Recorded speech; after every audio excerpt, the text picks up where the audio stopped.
Whoa. I know you might not say that this was a last-minute preparation, but I definitely might say it was a last-minute preparation, and I was a little bit nervous, especially when we got this topic that's applications of the verse 2 and verse 3 of Nectar of Instruction. I was excited because this is one of my favorite books of Srila Prabhupada. I've read it through like at least 2-3 times with different friends.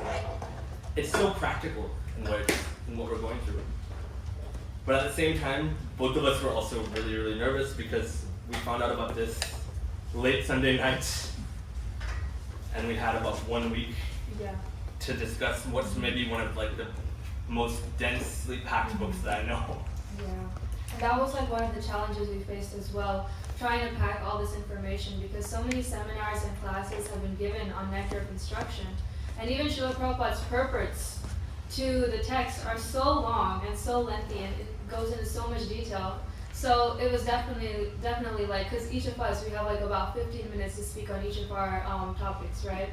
So how can we pack all this information that all of these disciples of Srila Prabhupada and Srila Prabhupada himself and all these other devotees, how are we able to pack it all together into such a small little talk? So that's definitely one of the difficulties both me and Keshav dealt with. We didn't. We can't talk, like any one of these things can be a 2-hour, 3-hour presentation, so we just tried to speak briefly on a few of them. Yeah, so some of the planning that we did to go over and understand what we were going to talk about today is we shared our notes with each other. So a lot of the times for panel discussions, it's sometimes like people are sometimes they're on this page and sometimes somebody else is on this page. So me and Keshav tried to be on the same page as much as possible. That's why we were sharing whenever we found some new information out or any realizations. We would always be communicating with each other and telling us so that both of us know, I know what he's going to speak about and he knows what I'm going to speak about as well.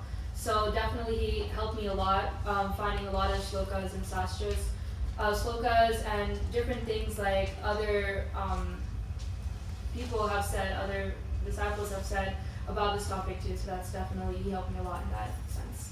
And I'm very much not used to this format. First of all, this is maybe the first time speaking in Orlando, at the Orlando Temple.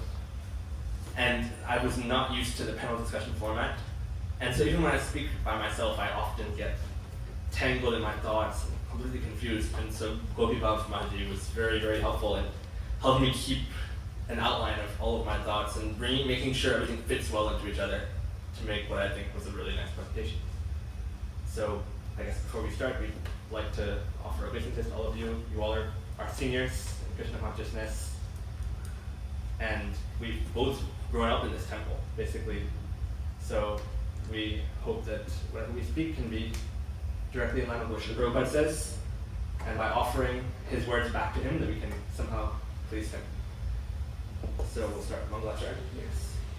Om Ajnana-Timirandasya Jnanam Shalakaya Chakshurmilitamena Tasmai Shri Gurave Namaha Shri Chaitanya Manobhishtam Sthapitam Yena Bhutale Swayam Rupa Kadamayam Dadati Swapadantikam Vandeham Shri Guru Shri Yuta Kamalam Shri Guru Vaishnavamsa Shri Rupam Sadhajatam Sadanam Vidam Sajivam Sadvaitam Savadutam Varijana Sahitam Krishna Chaitanya Devam Shri Radha Krishna Balaram Sadhananda Shri Shavanvitamscha He Krishna Karuna Sindhu Deenabandhu Jagatpate Gopesha Gopika Kanta Radha Kanta Namostute Tapta Kanchana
So, I guess first of all, if we're speaking on a book by Srila Rupa Goswami, it helps us first to consider who is Rupa Goswami.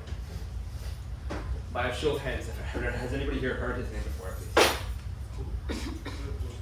Okay, we've got about half the room here. So, we understand that Rupa Goswami is one of our acharyas, one of our teachers in our tradition. And yet, we see that he's given a very, very exalted position. In fact, of all these prayers that we say, he's the only one of our acharyas who Srila Prabhupada has us recite his prayer, or pray to him at the beginning of the Gita, at the beginning of our Mangalacharan the entire time. And so, what makes him special among our different acharyas, our different teachers? This prayer itself actually says it. Shri Chaitanya Manobhishtam. That if we consider ourselves followers of Lord Chaitanya, we're worshipping Lord Chaitanya, we have Nityagora and Nitaraj on the altar. The specialty of Mahaprabhu is that he's God himself, but he came to give his own bhakti. Samaraparitam Gunato Dvala Swabhakti Shriyam. And so therefore, the acharya who knows his heart, Sri Chaitanya Manobhishtam, his foremost follower is Rupa Goswami. And so we can understand that by his instruction, we can understand what Mahaprabhu wants, we can understand the complete idea of devotional service. And so every time we start the prayers, we ask, when will Srila Rupa Goswami Prabhupada, who has established within this material world the mission to fulfill the desire of Lord Chaitanya. So not only is he Sri Chaitanya Manobhishtam, he knows the mind of Mahaprabhu, but he specifically is establishing it in this world. How is that? He wrote books. He wrote so many books, expanding what Mahaprabhu's mood was. And we're, according to Srila Prabhupada, first of all, we're Prabhupada-nugas, we follow Srila Prabhupada. But he specifically said that we're Rupa-nugas, we're following Rupa Goswami. And how do we know that? He's translated 2 of his books, at the very least. He's translated The Nectar of Devotion, which is a summary study of his Bhakti Rasamrita Sindhu. And he's translated the book we're focusing on today, The Nectar of Instruction. So, why this book particularly? What's so special about it? It's a very practical book. It is something that shows to us this is not a very pie-in-the-sky process. This is not something that, God is here, and you're here, and somehow, before you realize it, you understand Him. No, we understand exactly how to get to the shelter of Krishna. It's not a lofty idealistic book where we say, okay, these are Krishna's pastimes, and he's doing this in Vrindavan with all these people, where we understand everything about Krishna immediately, like we hear so many of the Goswami's books are about. But at the same time, it's not a book that we start to use when we're beginning in Krishna consciousness, and then we don't need it anymore. We've graduated past the nectar of instruction. We go on to something bigger, we go on to Avatar or Chaitanya. No. This is a book that is so applicable the first day you come to the temple and you want to know how to become a devotee. And it's equally as applicable after 50 years of practicing. If you're on the last year of your life and you want to understand, am I really actually, what have I learned? You can go back to the same book and it's equally as applicable. Because this devotional service is not a very easy process. It's very simple. But first of all, we're compared to being in an ocean of material existence, an ocean of material suffering. So getting out of an ocean is not an easy thing. In fact, 7 times in the Bhagavatam it's described that they use the analogy of the lotus feet of the Lord as the boat to cross over this material existence. But simply by having a boat, that helps. But what do you need? You need a map to get across. First of all, to get across the ocean of material suffering, and then to get into the ocean of bhakti, the ocean of devotional service. And so, when you have a map, the first thing you need to know is find out where you are, or sambandha. Understanding who we are in relationship to Krishna, understanding that we have a relationship with Krishna, everything that we're learning here at Bhakti House Orlando from Bhagavad Gita. And then if we understand who we are, then we have to understand, okay, well, what am I supposed to be doing? What's the goal? Where am I trying to get on this map? The service of Krishna. And so nectar instruction primarily focuses not on sambandha here, not on prayojan, but on abhidaya, process. How do we get through this? Because even in an ocean, you cannot take this path from A to B. There's so many things in between. You don't know if there's sharks, you don't know if there's big squalls and storms to go in between.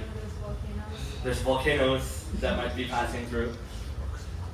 And so we understand that we are here. We're stuck in this material ocean. And we want to get back to Krishna. And so therefore, what do we have? We have a pathway that's given in the process of devotional service. A step-by-step process. One of the ways it's put through is in the nectar of instruction. So one of the verses we're focusing on is verse 2, which speaks about what we need to avoid in order to advance in our devotional service. So, would someone like to read the Sanskrit of this verse before we go on?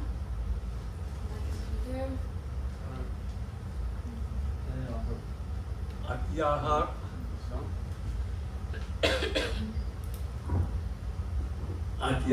Payasascha Jalpo Niyamagraha Janasangascha Laulamcha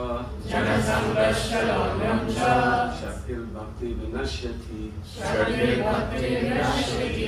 So you guys can see that we highlighted 3 different words, Prajalpo, Niyamagraha, and we highlighted Janasangas. So because again, we had a very hard time condensing the nectar construction into such a small little discussion, we decided to focus on 3 key words, and words that Rupa Goswami Prabhupada says here, and 3 key items, yeah, that he says, and we'll be going in depth into those 3. So can someone do the translation?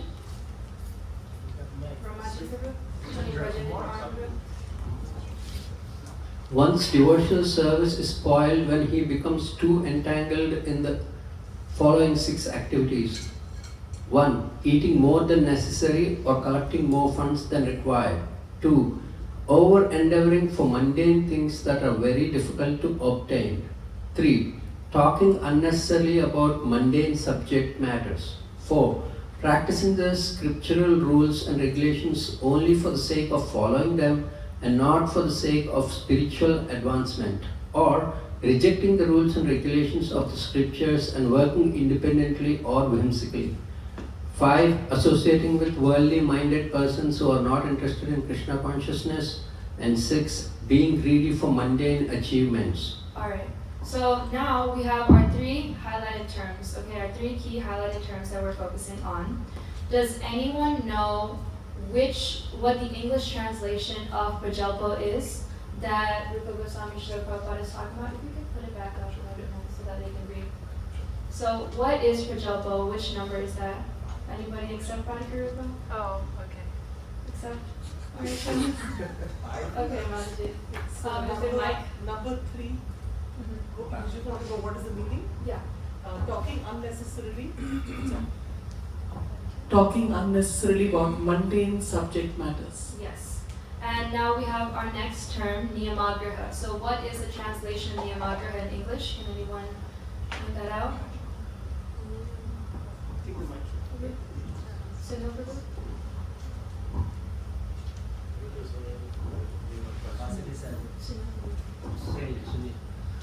I think it's number 4, practicing the scriptural rules and regulations only for the sake of following them and not for the sake of spiritual advancement, or rejecting the rules and regulations of the scriptures and working independently or whimsically. Yes. Okay. So now we have 2 terms covered. Jana Sangas, Upananda Prabhu, you can go now.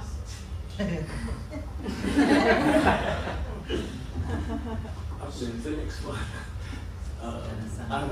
associating with worldly minded persons who are not interested in Krishna consciousness. I Perfect. mean, answers on the board. Yeah, of course. I just wanted to make sure that everyone understood the translations of the Sanskrit terms that we're talking about. So now we'll focus on the first term that we have highlighted, which is prajalpa. So in ISKCON, we mainly see prajalpa being defined as, it starts with a G, yes, gossip. But I wanted to point out that when Bhaktivinoda Thakur wrote about the nectar of instruction, he went very in depth into the 6 do's and 6 don'ts. And his translation of prajalpa was Kala Haranakari Anavasaka Gramyakatha. So, can someone read the translation that's on the board here? Somebody from the back, maybe? The term prajalpa refers to useless gossip that wastes one's precious time. Bhaktivinoda Thakur. Yes. So, Prabhu, what do you think is the key term in this? What is Bhaktivinoda Thakur saying? And what should we be focusing on in this translation? Precious time? Yes, if it wastes one's precious time. So, whenever our time is being wasted, what is that considered?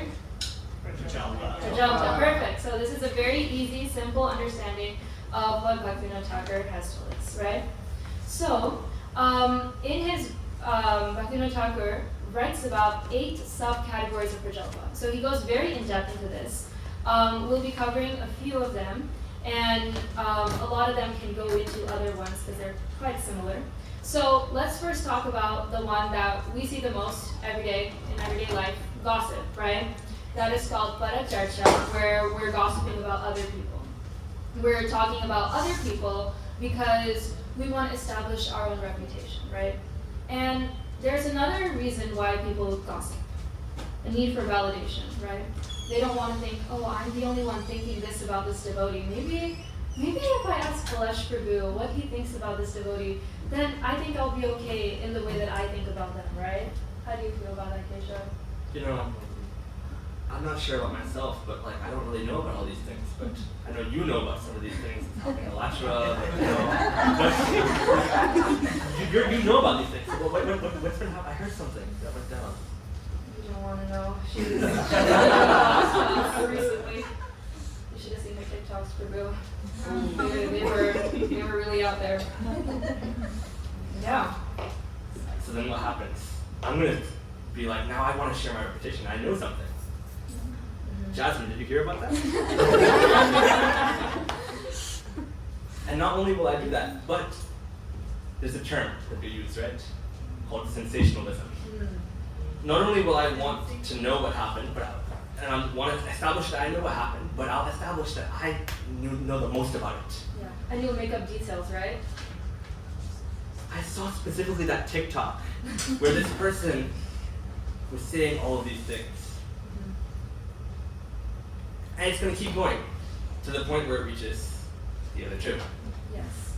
So this is what the beginning of prajalpa is, right? It starts from gossip, rumors start spreading from one person to another, and then another, and then when it comes, and then sometimes it can even reach the person who you're gossiping about too.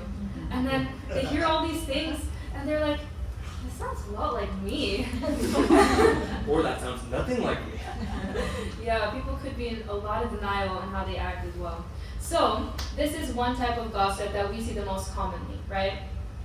I wanted to ask, gossiping is so fun, guys. Who raised their hand? Who likes to gossip?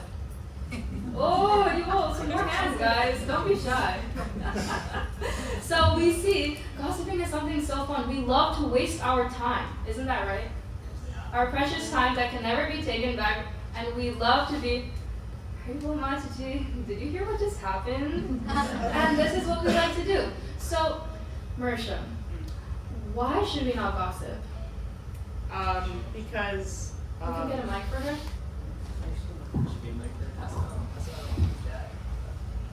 well, what makes me think of the 17th chapter, I think it's the 15th verse, with austerity of speech. It's talking about how speech should be truthful, pleasing, beneficial to others. So when you gossip, it might not be truthful. You might be against sensationalism. It's not beneficial. It's not benefiting anyone, and it's definitely not pleasing, especially to the person you're gossiping about. Very absolutely true. Is anybody else would like to add anything on to that? I think it might lead to the first offense.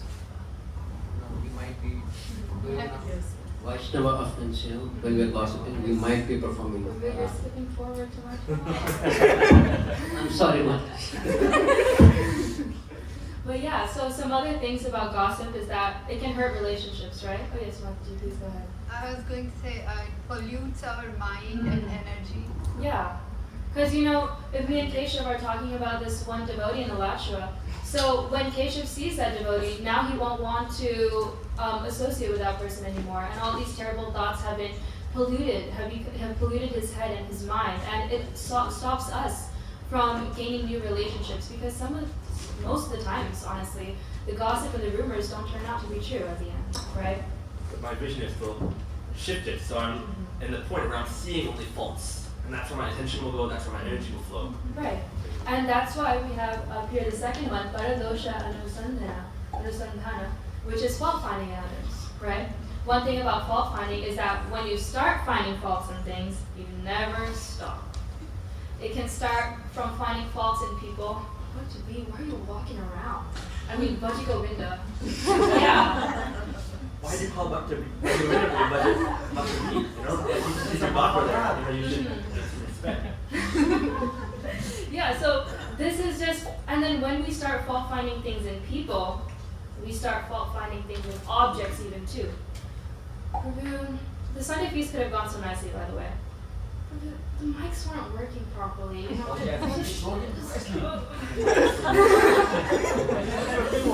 So making like a small, finding the smallest faults in the things that usually wouldn't really matter, because at the end of the day, what are we thinking about? We're discussing what Srila Prabhupada has given to us, right?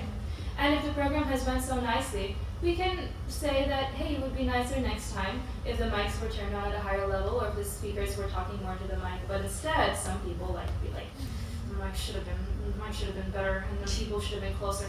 I can't believe the temple didn't invest in a better sound system. And that's where it comes up, because fault finding is that tendency that you're not looking to be helpful. You're not looking to improve something, but you're only trying to say, oh, what did they do wrong?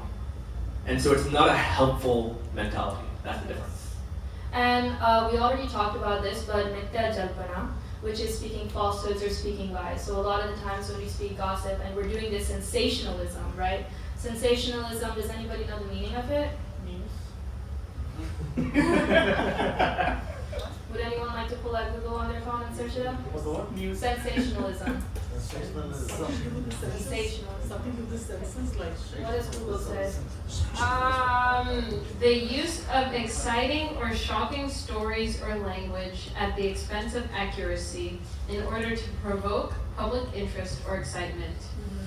So we can see some people, they survive on this sensationalism, right?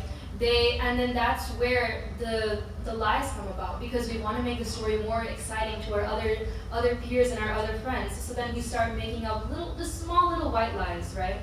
And when we start speaking lies, Keshav, I don't know if you've noticed about people that speak lies a lot, is that it's very addicting. So people make the smallest white lies, and then they increase it little by little by little. Let's see how long I can fool this person for, right? So with that, there's a beautiful verse in the Srimad Bhagavatam. Can somebody read this, the Sanskrit and the translation?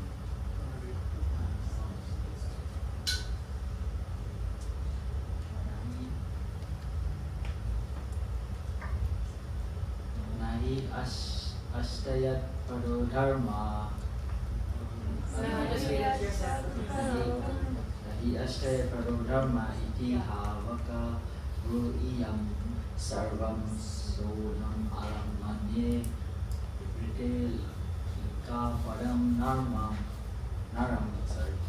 There is nothing more sinful than untruthfulness. Because of this, Mother Earth said once, I can bear any heavy thing except a person who is a liar. Srimad Bhagavatam 8:24. So we can see here that, the last leg of dharma that we're standing on is truthfulness, right? That's the one thing that we can hold ourselves true to. And there's one thing lying to others, and then there's the other aspect of lying to yourself as well, right? Sometimes when you lie to yourself, and when you're lying to others constantly, ideas form in your head about yourself as well, right? And so that's why it's always important not to just remain truthful to other people, but to remain truthful to yourself and understand what you're capable of. Even Yudhishthira Maharaj. So one of his other names is Dharmaraj. So that means the Emperor of Truth. Even he had to speak a lie in his entire lifetime. His entire lifetime, he was just trying to uphold the truth. And what happened? Even the lies, even untruthfulness caught him. So we can go on to the next slide, which is arguments. So this is kind of what I was talking about with the microphone situation, where you're just making arguments where there's not really any reason to. You just kind of like it now. It's just like, oh, I like creating a little bit of habits and chaos in my life. It makes me interested, guys. So that's kind of like how people go on with their life. So it's called vitarka, and then there's vadanuvad, which is when you're. I found out, Marisha. You know what I found out? And then we're just having a simple conversation, right? The entire past week, by the way, just letting you know, I've been studying about something very specific just to prove your perception of the idea wrong. That's what Vadanuvad is. And you engage in this 1 hour long debate and discussion talking about, oh, this is my side, oh, this is your side. And then the main focus, Krishna, where did he go? He's gone, right? So we're just here to prove our points, but this is what I think is right. Okay, Keshav? I'm right now. I mean, even when you're speaking about Krishna, it could come in, right? Yeah. Because there's so many times when somebody gets into an argument or a debate about something, no matter what. But take politics, for example. Anybody that gets into an argument of politics, that term useless comes up. Why? Because nobody that goes into that conversation has any expectation of changing their mind when they come out. Neither side, right? So then what happens? The argument ends up being futile because both sides are just, oh, you're wrong, I want to prove it. And the only thing I'm going to do is find facts or find arguments or find logical fallacies to prove you wrong. And then in all that time, what happens? One's time is wasted. Right? So it's all about, you don't have anything to prove, you just want to disprove somebody else. Now we can go on to sadhu ninda. So everything we talked about so far was very nice. It just related to prajalpa, right? It just related to gossip about somebody else. But this one very specifically can destroy your bhakti. And it's when you're critiquing the character of a sadhu or a Vaishnava. So the thing is that we don't know who's a sadhu, guys. Does anybody know in this room? Who is a sadhu, who's not a sadhu? Okay, Rajagovinda knows. Yes, Prabhu.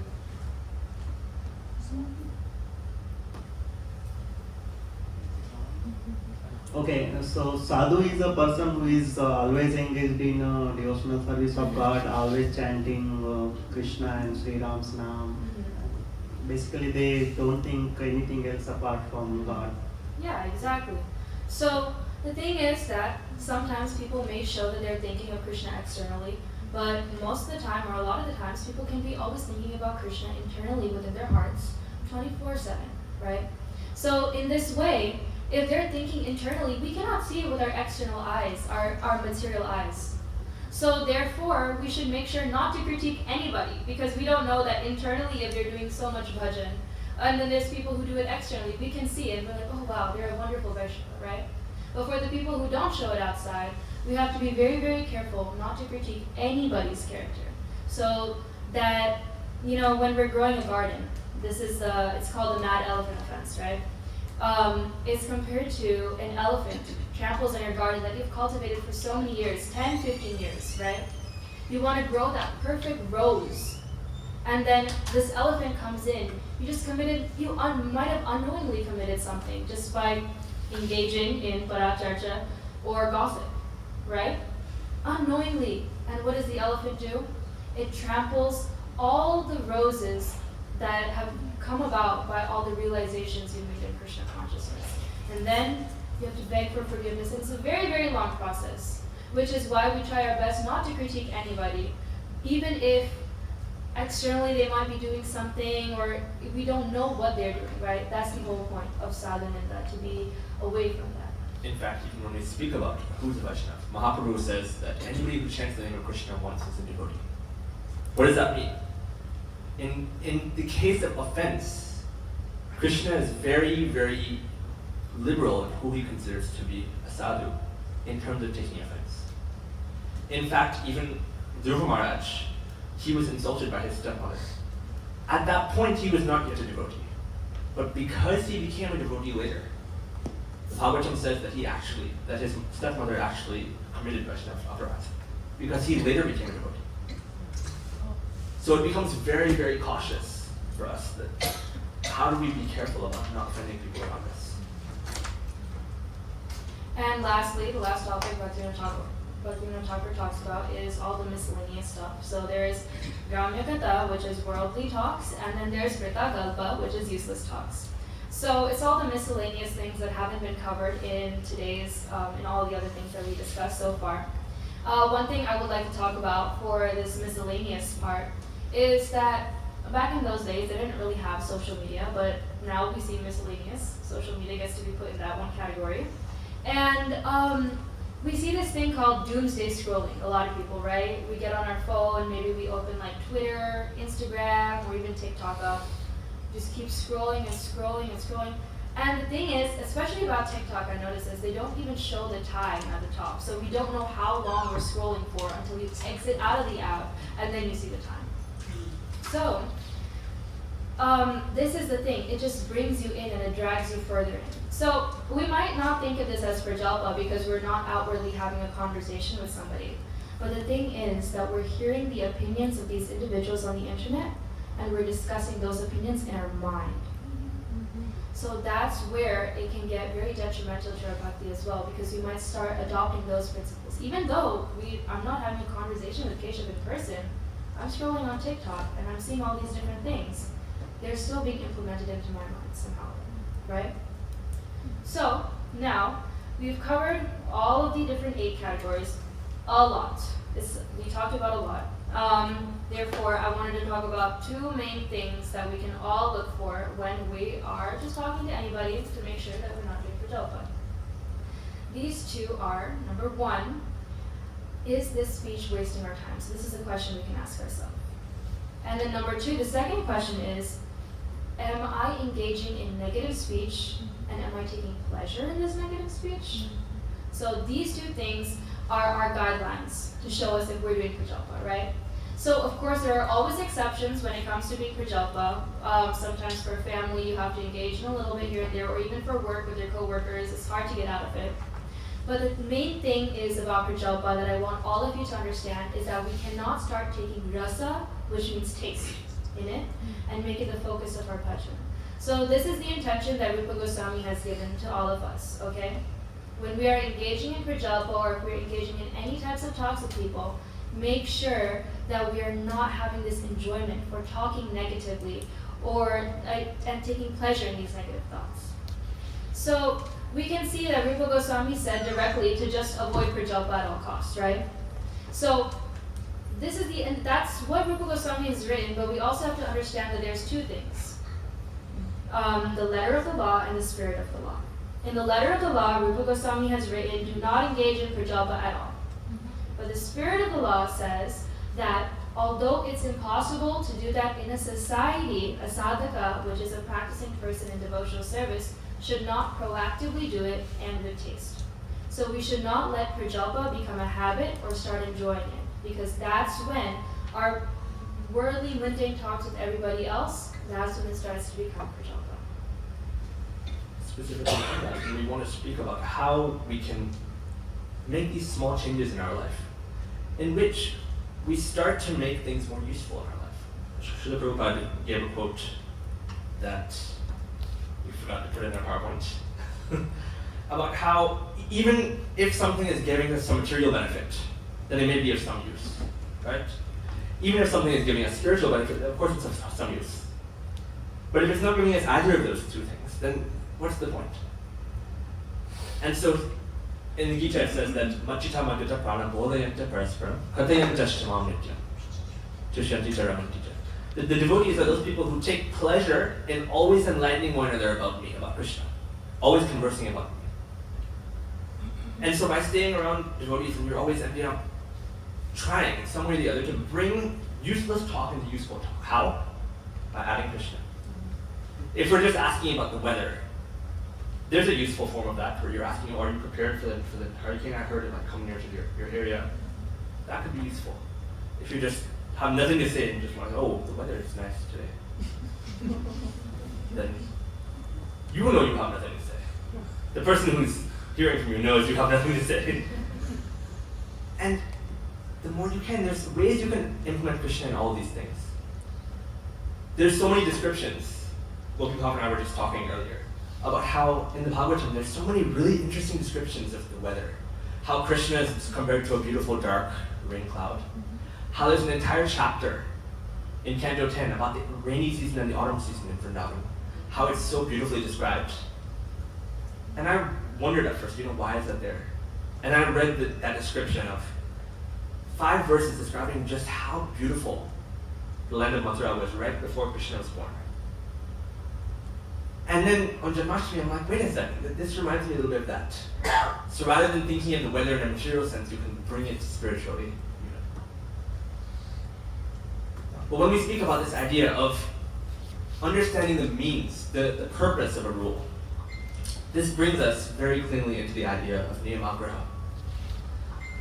And we saw that niyamagraha was one of the more convoluted definitions, and we'll go into it a little bit why by seeing what this word is made up of. There's 2 words inside here. The first word is niyama, which means rules, or positive things to do. This is not something that's only in a spiritual tradition. No matter what you're doing, there's always something positive you can do. If you want to make money, then you've got to do this, you've got to do that, you've got to save your money, you've got to invest when the price of something is low and sell when it's high. Even in Ashtanga Yoga practice, there's 5 niyamas that are the second of the 8 Ashtanga Yoga process. There can be shocha, cleanliness, santosha, contentness, tapas, austerity, swadhyaya, study, or ishvara pranidhana, contemplation of Krishna. So this ends up being a thing that no matter what you're in, there's rules that you can do. There's something positive you can do that will help you in that process. But niyamagraha can be split up 2 ways. There's the term agraha, with a long ah, which means an over-enthusiasm for something. Or there's agraha, which means that you don't have enthusiasm for it. And the way the Sanskrit compound word works is when you put either of those 2 versions together, you get the compound word niyamagraha. And so what does that look like? If you have a over endeavor, like an over reliance on the rules. The first thing is to understand that we're doing rules we're following something because it's part of a particular process. We're buying low and selling high in finance because we want to make money. And so if the purpose is kept and we're following the rules, then that's the usual way we do things. It's good, yeah. Usually we follow the rules because we want to do what we're doing. Even if we're not following the rules, but we're making the purpose, then that's great too. Somebody that inherits money is not going to say, oh, that's bad because I didn't buy low and sell high. They'll say, okay, well the purpose is still made. I made money. But in either of these cases, you can either be following the rules or you can be ignoring them. If the purpose of those rules is lost, then we consider that to be niyamagraha. So then in our bhakti practice, why do we follow rules? There's one verse that Rupa Goswami quotes in his Mantra Devotion that's quoted in Chaitanya Charitamrita. Smartavya sataram vishnur vismartavyo najajajit. Sarve vidhi nishedhasyur etayor eva vinkara. Whoever has the mic in the audience, you have to read the translation. Krishna is the origin of Lord Vishnu. He should always be remembered and never forgotten at any time. All the rules and prohibitions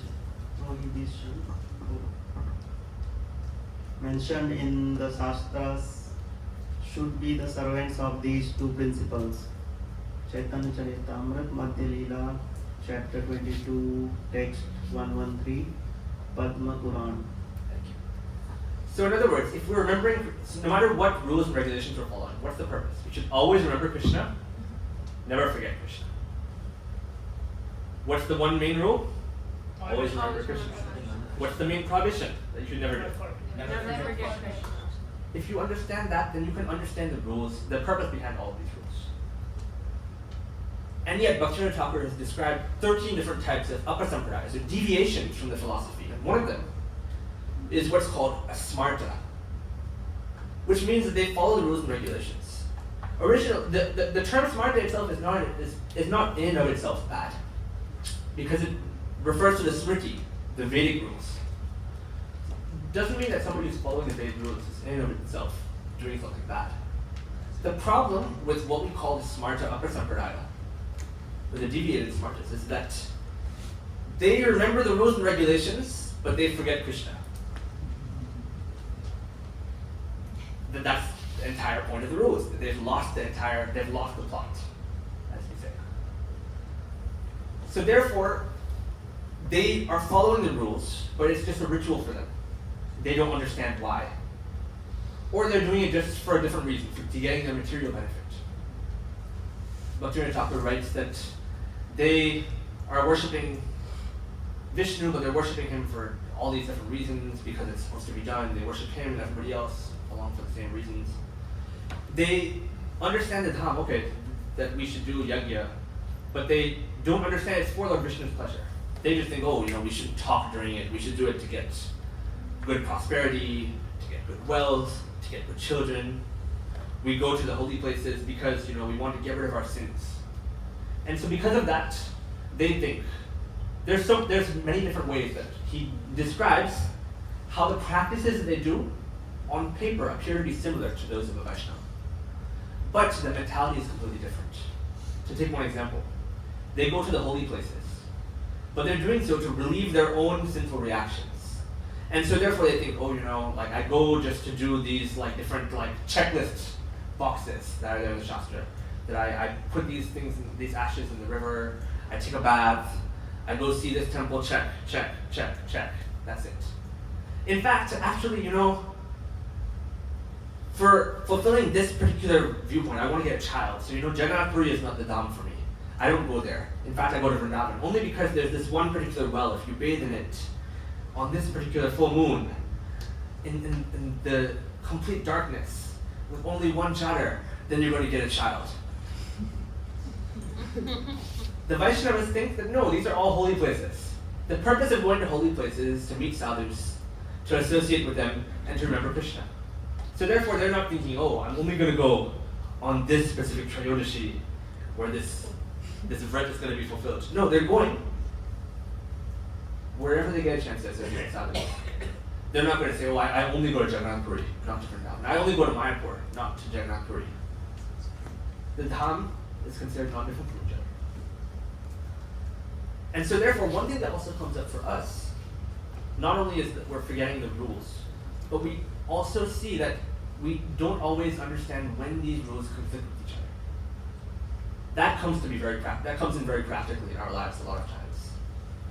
When do we do things where rules conflict? The smartest would say, during Chaturmasya, Lord Vishnu is sleeping. So we shouldn't do any loud kirtan, it's going to wake him up, and then the calamity is going to fall on the entire world. What are you guys doing? You're going to destroy all of us. But we say no. Even in Yoga Nidra, even in sleep, Lord Vishnu is more aware of everything. And the name of Krishna is not different. But let's say we speak about other things. In Vrindavan, the 24-hour kirtan is there.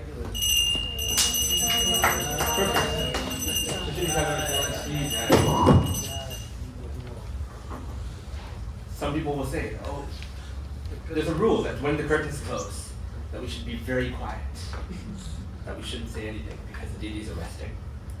And this is true. This is a rule and regulation that's actually true. Then it comes to a point of relativizing these rules. Because in Vrindavan, they have 24 hours kirtan going on. Does that mean that they're disregarding that rule? Does that mean that they're offending? No, but they're understanding that the goal is to please Krishna. And so therefore, by doing kirtan, they're still able to please Krishna. Of course, they're still sensitive. They're not going to start to continue banging loud kirtan all the way into 1 a.m. in the morning. They'll be a little bit more sensitive. They'll be a little bit more quiet, a little bit more mellow, soulful kirtan. But even when it's not done in that sense, then the idea is that you're pleasing Krishna. In fact, I'll go into a more mundane example that I think a lot of us might understand. In Indian culture, when you have guests over to your house, what's the one thing that you cannot have them leave without doing? There we go. Yeah, everybody knows, right? That you have to make sure they eat something. And etiquette is such that whoever has the mic. Okay, let's pass it to somebody so that it's not. If somebody's in your house and you're cooking for them and you're feeding them, are you supposed to eat before them? Everybody says, right? But the purpose of that rule is to make them comfortable, right? What happens if we get brahmachari from our home, who's born in the West, who's raised in the West, and they're saying, oh, you know, like, I'm feeling really uncomfortable, I want you to take prasadam with me. Please come and take prasadam. What happens if you're like, no, this is against the rules, I cannot do that. No, you must eat, and I'm going to serve you. And I have to wash your feet, and I have to make sure that you're comfortable. In trying to make this person comfortable, what are we doing? They're uncomfortable, exactly. And so in attempting to follow this rule, we make them uncomfortable.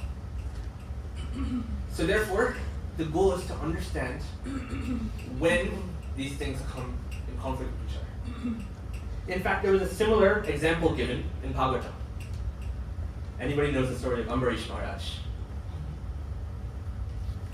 He's considered one of the greatest devotees of Lord Vishnu. He underwent a fast for 1 year in Vrindavan.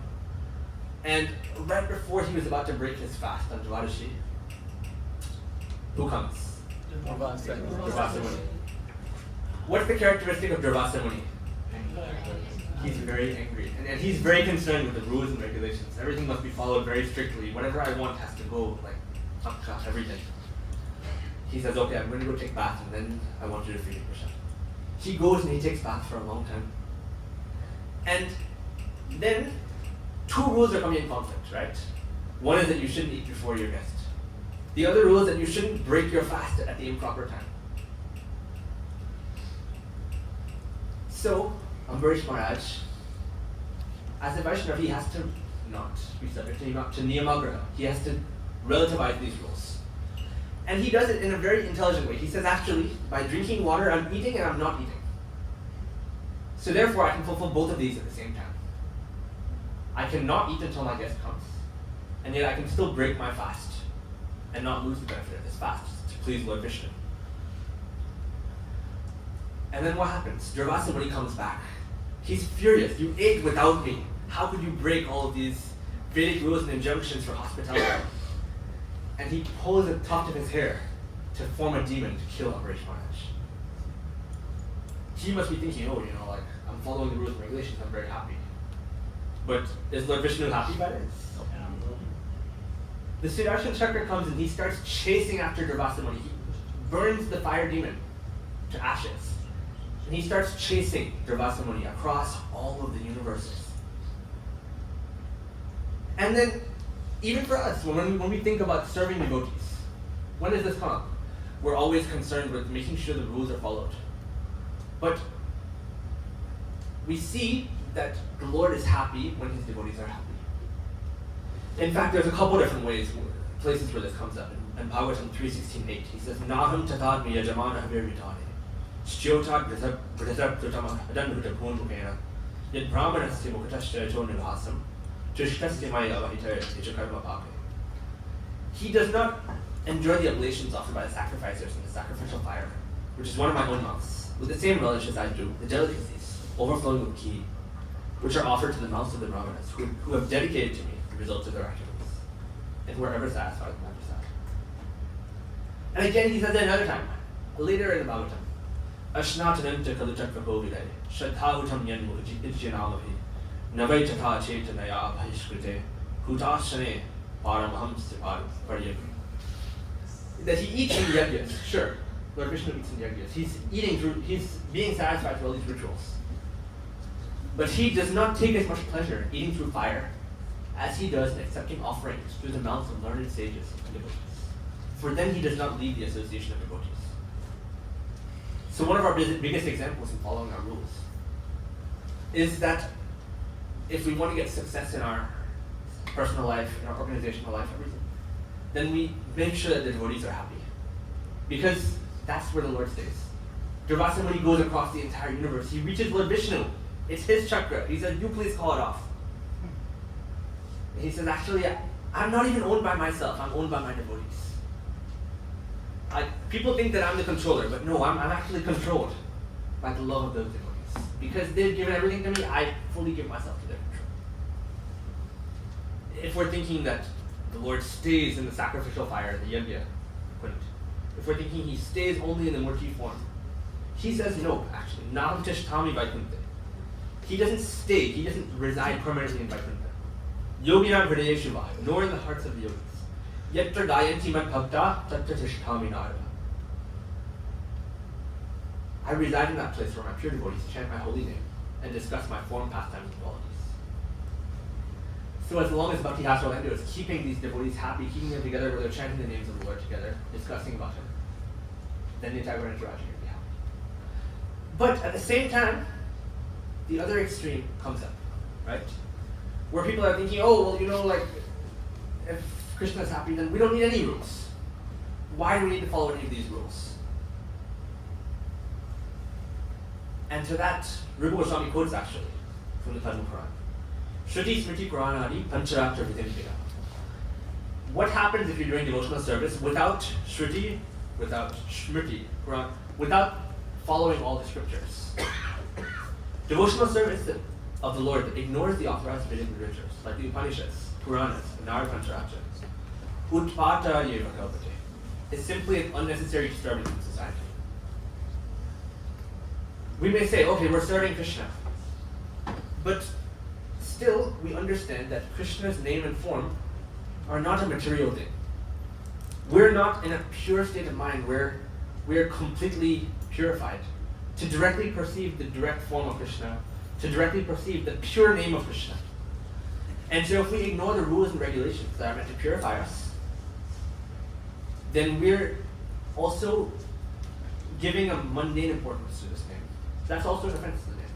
By thinking, this is just something, that God, Krishna, is just like, it's the same name like anybody else's name. So I can just chant it and it'll be fine. So by following these rules, then we get the sense that we can actually remember Krishna, we can actually purify ourselves. But yet we still need to remember that without making sure that's in the forefront of our mind, we risk turning these into mere rituals. So Krishna consciousness ends up being a very practical thing, right? Definitely. And so how do we understand? The Acharya is there, and we need to understand, okay, how do we relativize these rules? How do we understand what's important and what's not? If I need to understand what I need to do and what not to do, what should I do? Maybe asking a friend. I should seek out somebody who knows what they're doing. Yeah. So then we get into the idea of Sangha. What becomes very powerful? We spoke about it in the last two, right? That prajalpa occurs in Sangha. It occurs in the association of people who are after those things. And in fact, even when we are associating with devotees, they always take pleasure in conversing about Krishna. So therefore, we can understand that who we stay around has immense power to transform what we decide to do. And so, one of the things that ends up being detrimental, according to Rupa Goswami, is Janasangha, the association of worldly or mundane people. And so at first that seems really extreme, right? That we have to give up the association of all worldly people. What does that mean? Do we just have to go and become a hermit and live in a cave, leave Orlando because there's just so many people around, people are coming to Orlando every day. How can I not talk to them? How can I have to go to work, right? And so we often think this seems like a very rigid, very unfeeling thing, right? But when we actually look closer at it, then we understand that this is a very actually practical thing. if you want to start going to the gym, if you want to start becoming more fit, then you're going to want to start making friends who are going to the gym, who are doing exercises, who are doing yoga, who are doing things that will make themselves more fit. If you're staying around the same people that you're with before, who are just like, oh, you don't need to do that. We can just continue playing games together. We're gonna just keep couch surfing, eat some pakoras, just watch Netflix together. Does that mean that you give up those friendships? Or does that mean that you start seeking out more people who are aligned with what you want to be? Right? And so then, this ends up becoming where we get into the positive things. Because this is so important that it ends up being mentioned twice. In the third verse, stated, Utsahan nishchayat Tat karma pravartanat Sangachagat sato vritte Shadbhir bhakti prasidhyati. Can somebody who has the mic please read the translation?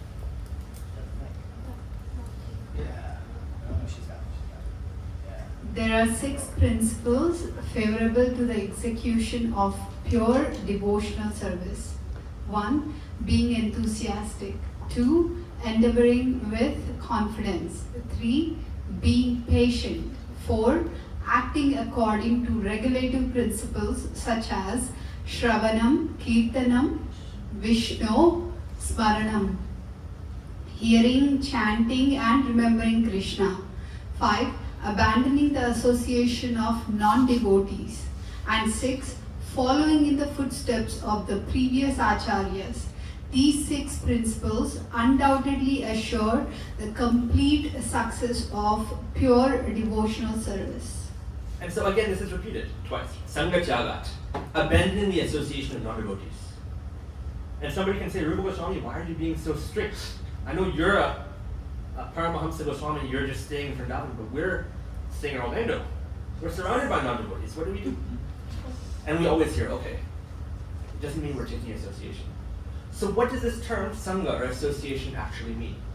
What does it look like? In the very next verse in Nectar and Speech, Rupa Goswami talks about 6 loving exchanges. Dadati pradiyartanati, giving and exchanging gifts. Gohyam atyati pradiyate, specifically disclosing one's mind in confidence and inquiring confidentially. Bhungte bhojayate chaiva, sharing prasadam with somebody, sharing food with somebody, and eating at their home, and eating from them. These 6 things, Shadvidam Priti Lakshana. These are how love or affection is shown. So, can we say that we're the closest of friends with all the people that we pass by? Are we associating with everybody in that way? Even if we go to work, there's people that we see. Do we even know their names at times? Sometimes we know their name, only because we cannot stand them. Because we're like, oh, why is that person going to work again today? That doesn't mean we're associating with them.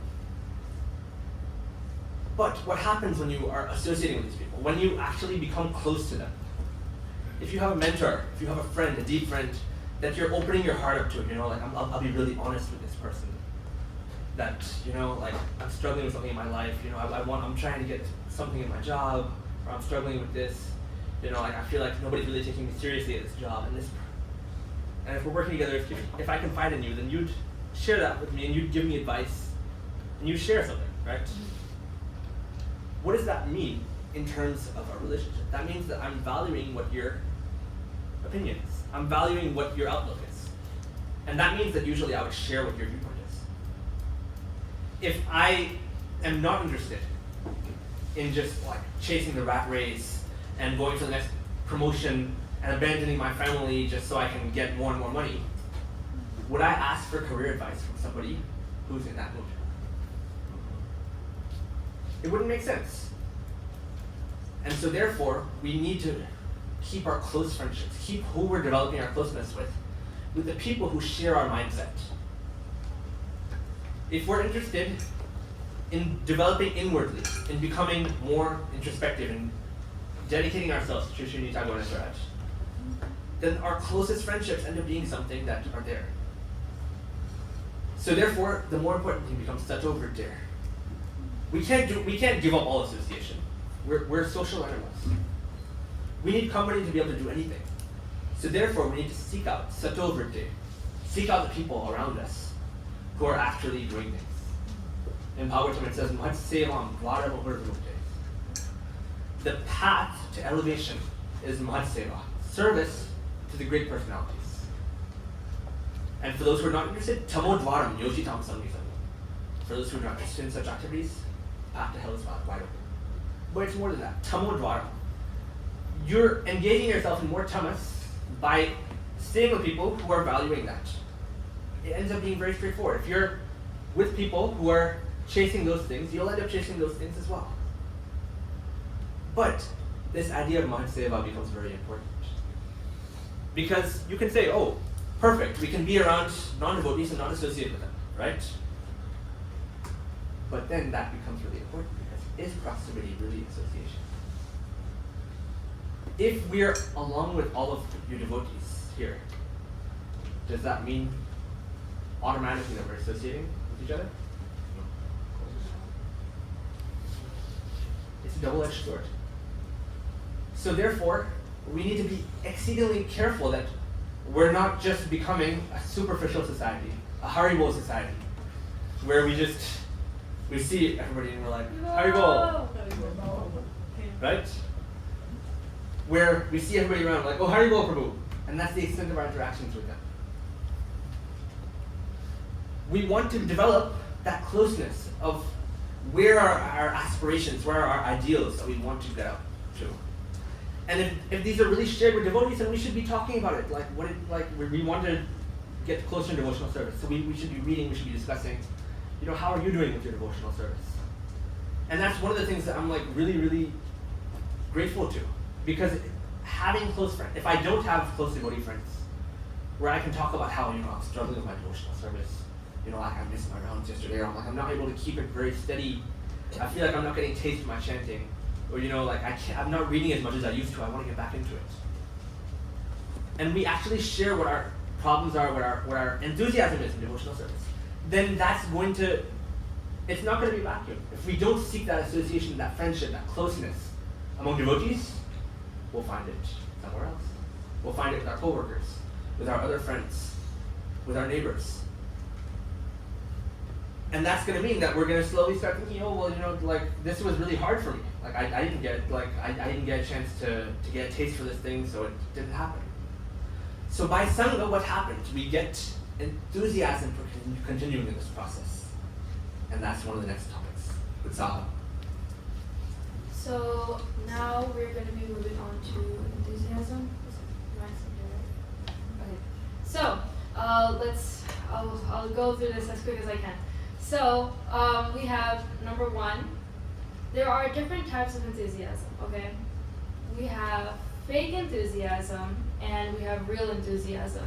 So in this verse, Rupa Goswami is telling us to focus on real enthusiasm. But to focus on real enthusiasm, we have to learn what fake enthusiasm is and what it looks like. So, I'm on my phone scrolling through social media, I'm on Instagram. Wait, is that New Orleans? Are they having a Rath Yatra on Saturday? Prabhu, it's Friday, you want to go? We can drive over to New Orleans? It's a lot. You know what? Yeah, let's do it. Yeah. We're only the ones we should go do everything we can do. We should do everything for Krishna. About. Yeah. Do everything for Krishna. Let's go for it. We're going to drive? Yes, of course, the 10 hours. It's tomorrow. Yeah. Okay. We have to be enthusiastic in Krishna consciousness, Prabhu. I mean, if you say so, Manju, let's go. Let's drive. All right, let's go. So this is not what enthusiasm is, okay? Because if we go to New Orleans, we're not going to be able to do any temple seva for 1 whole month, okay? Because we're going to be so tired and dead from all that driving, okay? So it's like this type of enthusiasm. We see it in a lot of activities. Keshav was talking about going to the gym. And the same thing is about applied in enthusiasm. In the beginning, when you're going to the gym and you see those like small gains that you're making, you have so much energy and you start eating so healthy. But then after some time, slowly it goes down, and then your trips to the gym are less frequent. And when you go to the gym, maybe you only go to the sauna. So this is what fake enthusiasm is, right? In the beginning, we're all pumped up and we're full of energy, and after some time, it just dwindles away. So that is a type of enthusiasm that we actually see. We have 9 stages of bhakti, and the third one is called bhajna kriya.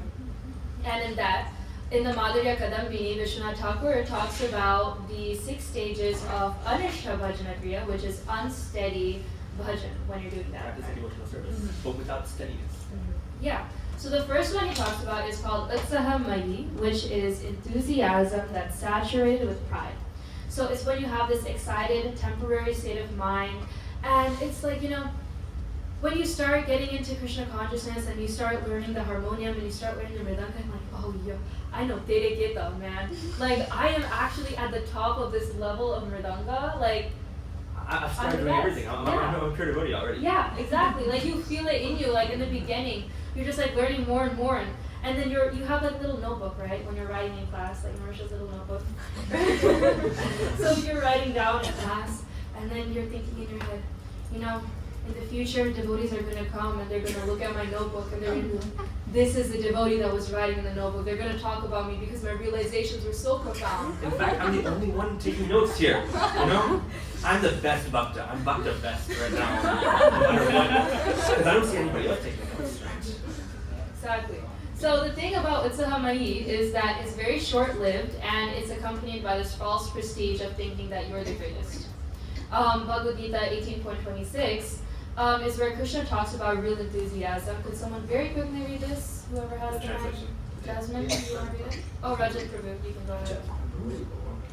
So the Sanskrit also? Just read the translation. Okay.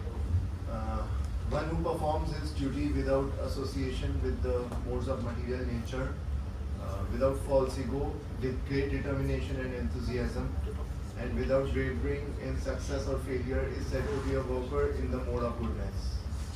Bhagavad Gita 18:26. So Krishna here is saying that we need enthusiasm to be in bhakti, right? And that's what we need to cultivate. So an example of this, cultivating enthusiasm, is very hard, right? Only in the beginning stages of our devotional life, we get this enthusiasm, and then after some time, it just is gone, right? So in New York in the early days, we've heard this story so many times, and again, I'm going to use this as an example.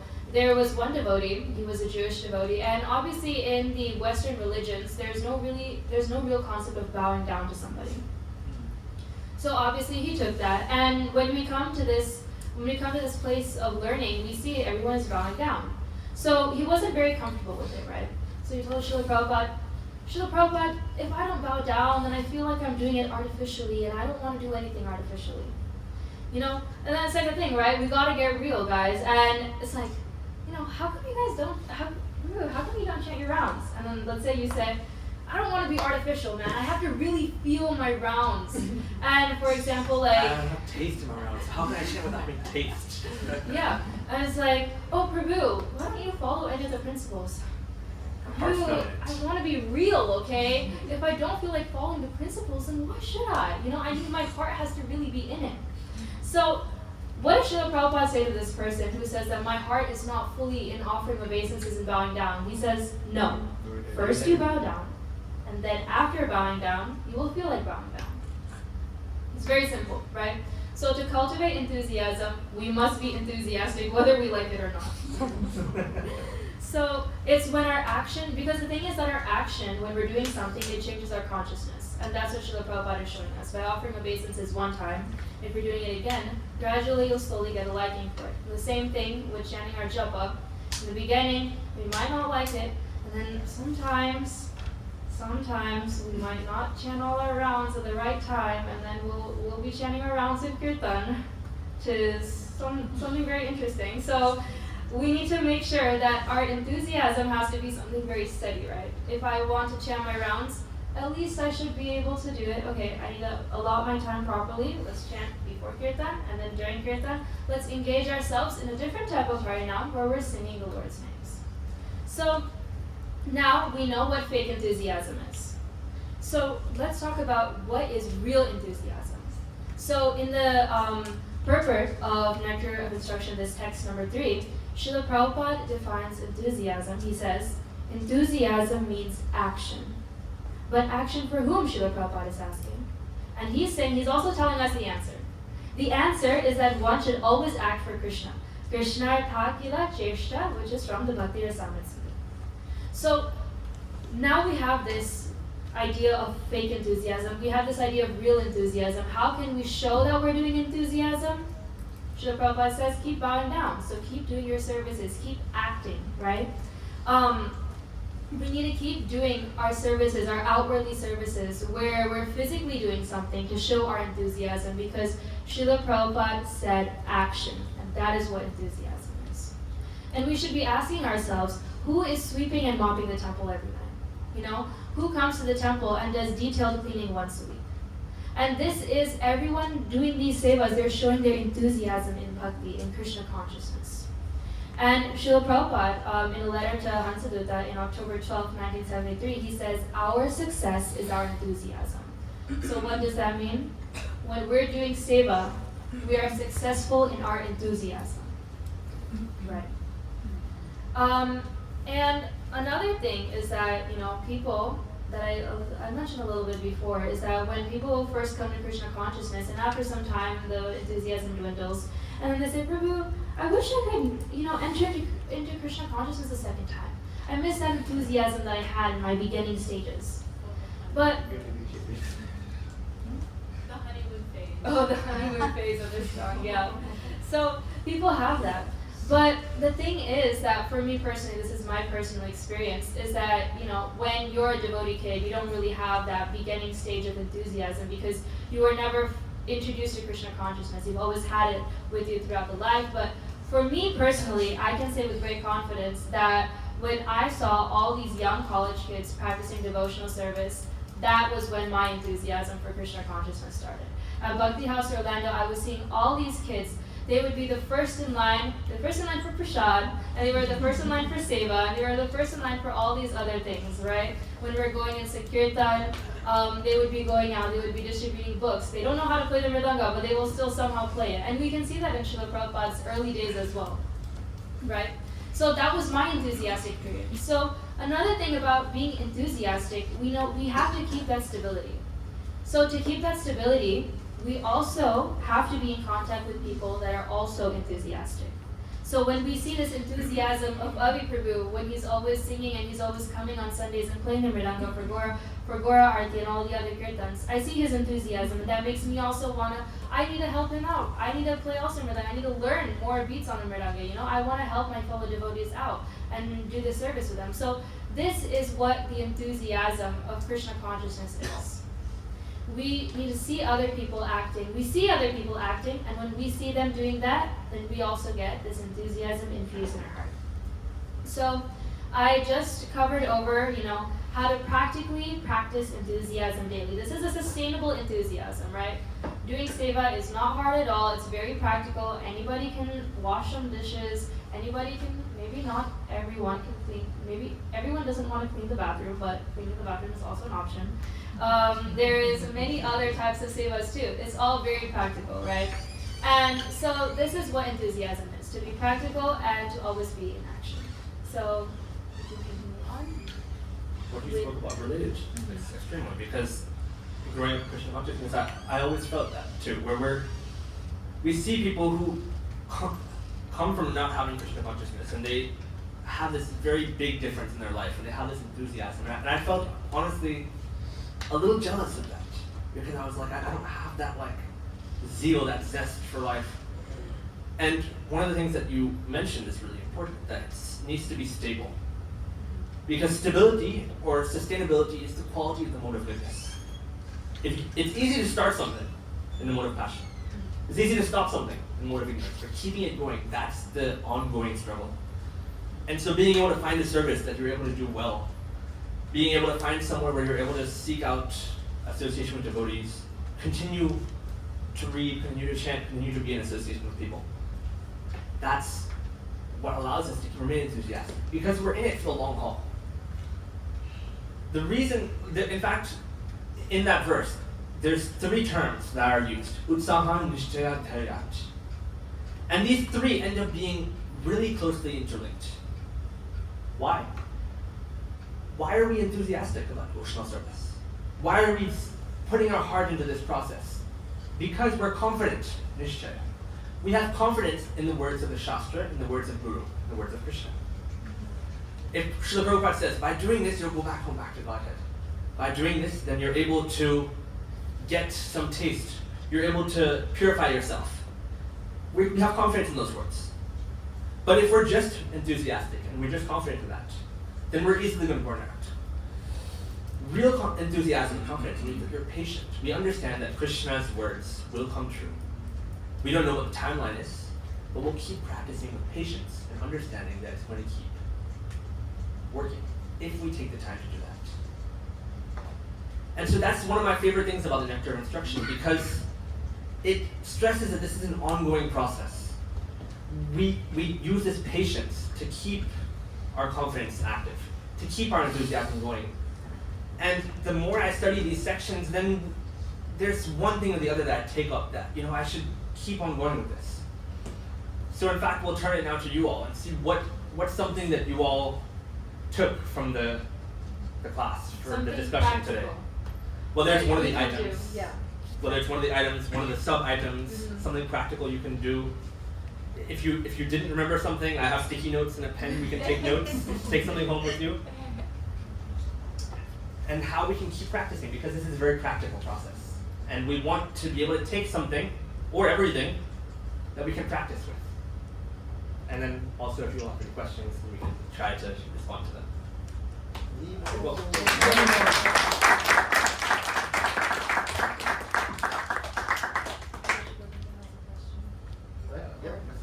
I guess we can pass it on. Please, thank you for the thoughts and somebody want to give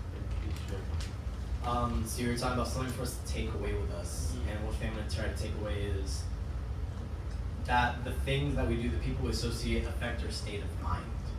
And if I want my state of mind to be in Krishna consciousness, I need to be with other Krishna conscious thinkers, because I am who I associate with.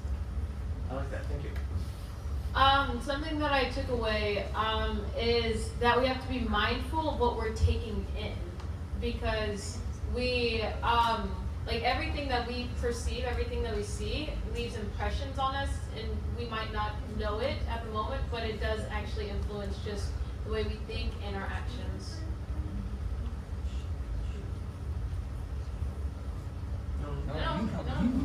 Today I want everyone to say something. This is an amazing presentation. Yes. There's nothing you cannot say that, no, I cannot take this home. So everyone to say something. I wasn't joking, actually. I do have sticky notes Yeah. if anybody wants to take them. To physically take home. Yeah. So everyone should go, please. Microphone, please. Here. Quickly moving on. Go from go. So after listening to the lecture, I remember this one point. Like Chanakya mentioned, at certain phases of your life, you need to stop. You need to look at yourself. What I'm doing, how I'm doing, I'm on the correct track, how things are going. So the things you mentioned are the things actually we can look at us. Am I doing this or not? It actually, my takeaway is when we are assessing ourselves, I can look at those parameters in myself.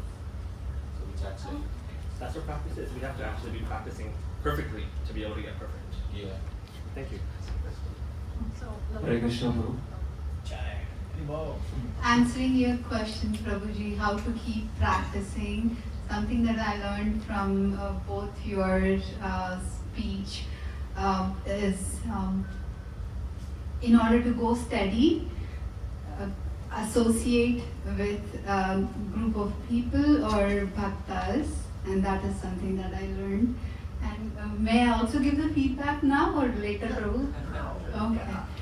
Feedback, amazing, my God, you both are such good actors. You enacting the situations and giving examples helped me to absorb. It penetrated through my skin and hair as well. That was beautiful. And one request, Prabhu, is it okay? I'm pretty new to this ISKCON culture and Krishna consciousness. So if it could be a little slower, then I truly appreciate. And again, please don't take it as a criticism or anything. It's just a request from a person like me who is not very used to this language and Bhagavatam and all that. Yeah, thank you. So now. I speak much quickly when I'm nervous, so I'm sorry about that.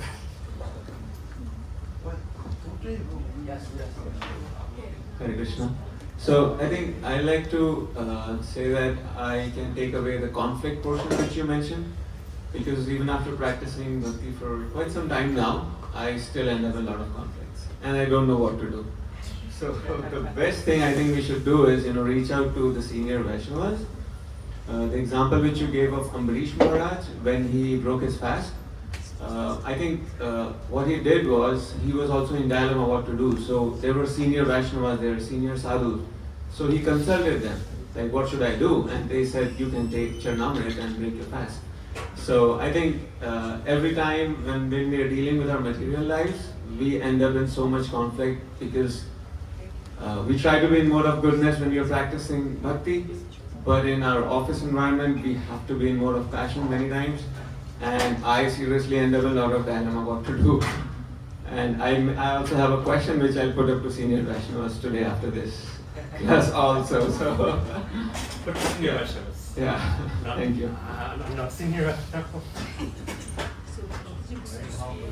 It's very hard, especially like if you're working and it's like a very passionate atmosphere. And like the main thing is that in that part is just to make sure that you don't have like enjoyment for that passion and for that continuous like just drive of keep on going, We have to be understanding, okay, this is my work and then this is my sadhana. That's like the most important part for me especially. Just make sure that you're not taking any taste or a lot of pleasure in these different modes. That's it. Thank you. Yes. It is on. I absolutely loved. We have to hear both of you. It's a great presentation, great engagement, so much engrossment. And today, actually, first time I brought my notes, so I'm glad I did. Thank you, Prabhu. Dandavat pranam to both of you, Prabhu and Mataji. Dandavat pranam. So there's so many. I just don't know what to put my finger on. It is so amazing, mind blowing. So I do, but I didn't make notes, so I'm going to read out some. So the part that I absolutely adored in that moment was the purpose. We do these rules and regulations, but if the purpose is lost, it's all going down the drain. So what is the purpose? Remember Krishna every second. That is the most important. I think that's the japa helps us to do that. And every action, so Bhagavad Gita and Bhagavatam, these shlokas that we read, reading is such an important part because that teaches you how to think of Krishna in every action. This is the biggest thing. Rules and regulations, I'm not eating this because I want to please Krishna. I'm giving up this from now on because I want to please Krishna. All along, that is what if I can do that, I will call myself tiniest, that I'm obviously a fallen soul. I'm attempting to be a less fallen soul. So that purpose part is just amazing to me. Thank you, Prabhu. Thank you, Mataji. You really blew my mind for sure.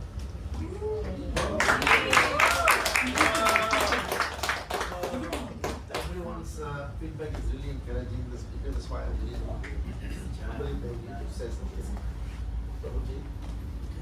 First, I would like to thank you for this wonderful presentation. It was awesome.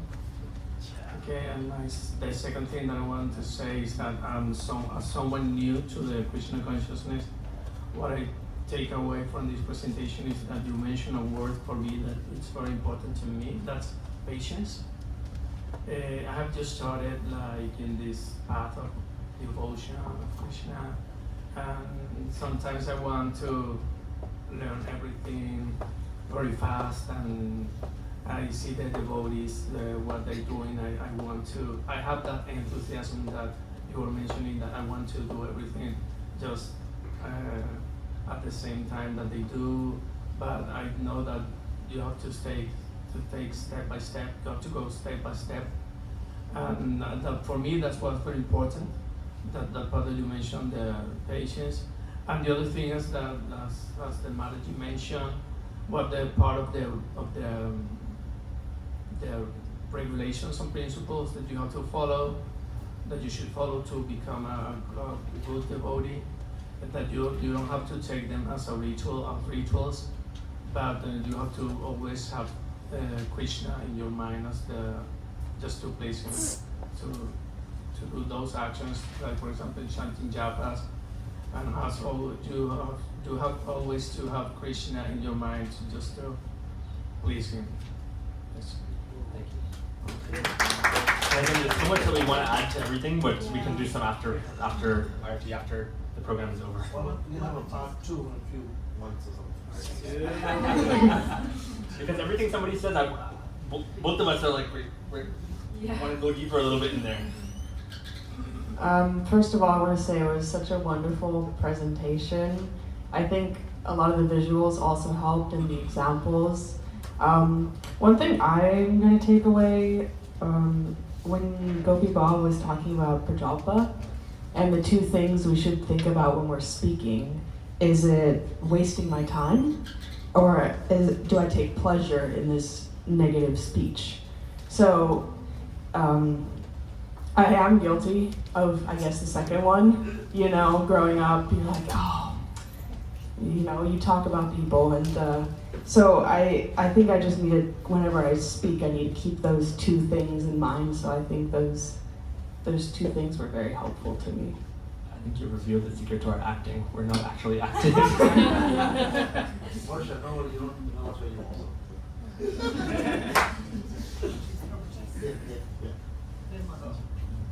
Hello. Hi.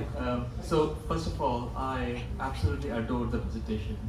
Amazing, and I can see the effort which you put in that presentation, because it takes a long time to get to the point and wrap the presentation the right time. So perfect. I appreciate that. So two takeaways. The first takeaway is, the first one I'll talk about argument, and the second one enthusiasm. So I think you captured it so nicely and so precisely.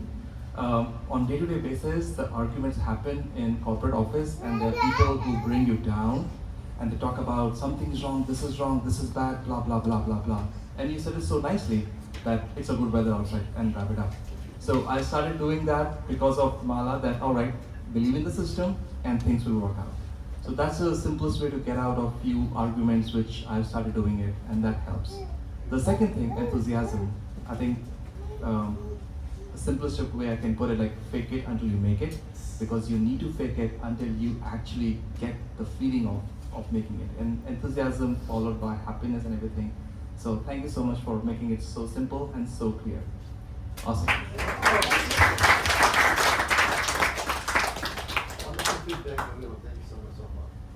Very well. It really was a wonderful presentation. We never would have known that it was last minute if you hadn't told us, because it seemed so well put together.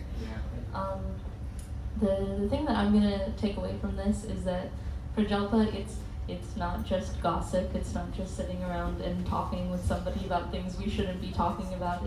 It's also other useless things that waste our time, and I know that I do some of that, like the doomsday scrolling, that I need to work on cutting out of my life. Hard work. Hare Krishna. Very well presented, well prepared. I don't know how long you guys spent to go through this. It was really good. 1 week. It was really, really good. 24/7. 20, that's wonderful. So one thing I take is about the rules. yes, rules are important, but at the same time, we need to know the intention behind why the rules are set. Some of the examples you guys gave are wonderful, but I saw one, it's a joke, one I saw in WhatsApp today.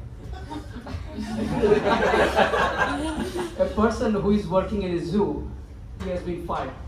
He comes out and talks to his relatives and say, I don't know why my manager fired me. I just kept the door open of the lion. The lion den. Who will take the lion? But here the rule is, yes, you need to keep the you need to understand when to keep it closed and when to keep it open. Temple room always need to be open, but the bank and lion den, it need to be closed. Thank you.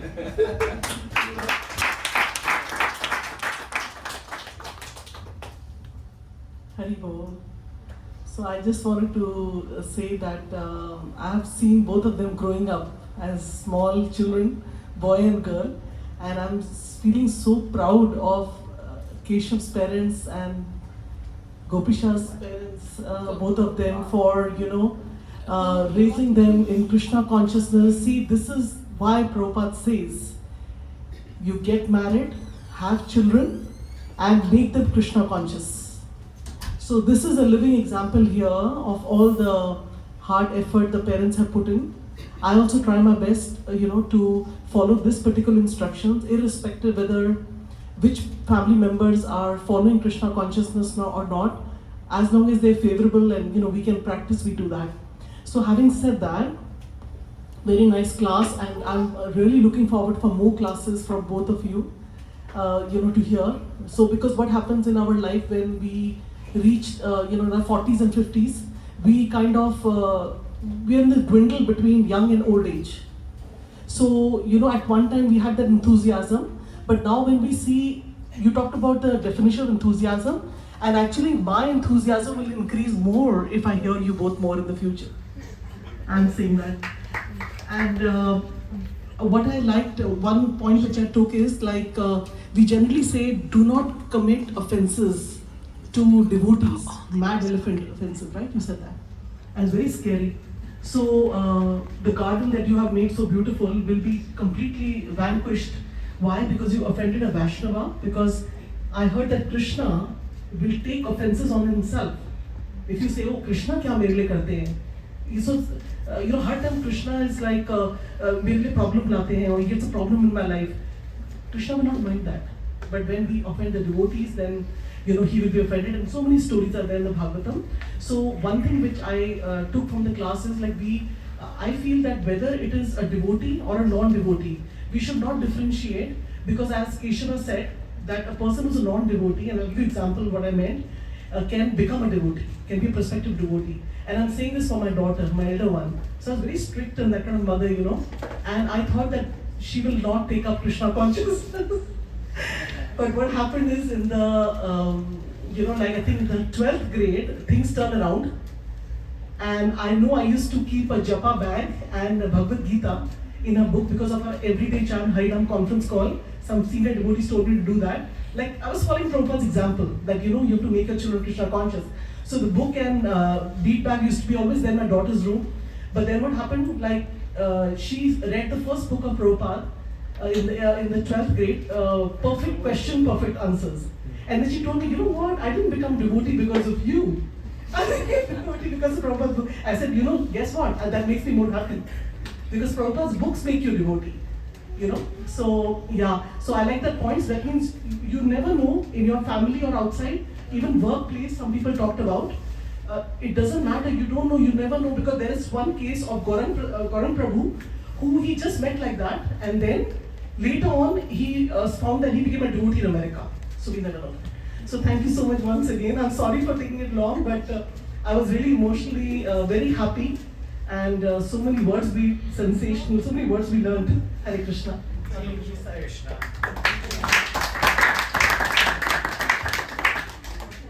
Yeah, so first of all, very well presented, and thank you for that. So this is my first time over here, and you guys have actually made me more enthusiastic to come for And my takeaway in today's class us is the Prajalpa part, because gossiping is something which maybe in our society, without our consciousness, we kind of do that on a regular basis. And and the purpose that you mentioned, that I mean, where you start taking pleasure. Sometimes it's not like you want to hurt someone, but you unintentionally you start doing some stuff, right? So this kind of gave that exposure that you do or do not do, you kind of end up in that kind of situation. So I believe that's some good takeaway that I have from this class today. And another one is having surrounded with good influential people around you when you want to do something right. It is always better that you have that sangha that's been formed, or you will get into that particular portion even if you're not comfortable enough. You get into that aspect and see how to make it work, right? So I believe these two were exciting today. There were other things also, but just to keep it short, this was my kind of takeaway. Thank you so much.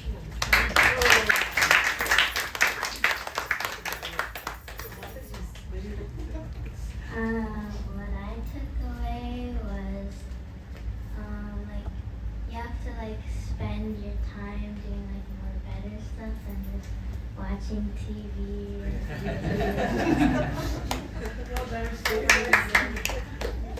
Instead of watching TV. Reading. Whoa. Are you gonna do it or are you saying?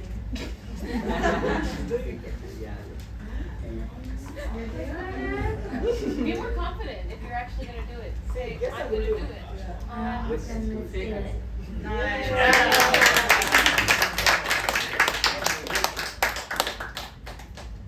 Hare Krishna. So it was so nice, both of you. As Mataji said, I vote with that. We should hear more and more from you, both combination. It was so amazing actually. One thing which, there are many takeaways, even I could able to note down few today. One is on the gossiping or prajalpa, mainly the paracharcha. Literally, I was the person who was enjoying that from the childhood. I used to do a lot. Actually. And even in my graduation time, people have kept my name as overaction, right? So I enjoy a lot, but after coming to the Krishna consciousness, I slowly understood it is a wrong, but still I could not able to avoid. But today when I hear you both, and then especially what to do in the prajalpa, like enjoying the outcome of the same, if you can able to avoid, that is something where I need to practice it. Even paracharcha, especially today morning when I was discussing with my wife, I started something, she said, no, you're doing paracharcha, please stop it. So this is something I need to consciously do it and then get away from it. Thanks for that. And also mainly on the gossiping leads to the untruthfulness. So this is something connected me very well, so I try to avoid it. Thanks for that.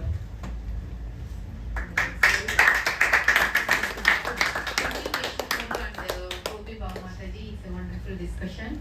And today I am going to take away is one thing is rules and another one is prohibition, right? Always remember Krishna and never forget Krishna. And another thing is enthusiasm. Enthusiasm means action, right? So slowly, initially more enthusiastic to do things. Like Keshav Prabhu told us, when you are interested going to the gym, first you are so enthusiastic doing exercise and later on it goes away, right? But later on, so we have to follow the senior devotees who are doing always enthusiastic, doing service enthusiastic. So we should take the advice from them. And also rules. Sometimes we should follow or we should not follow. Conflict comes, right? That time we take suggestion from the senior Vaishnavas.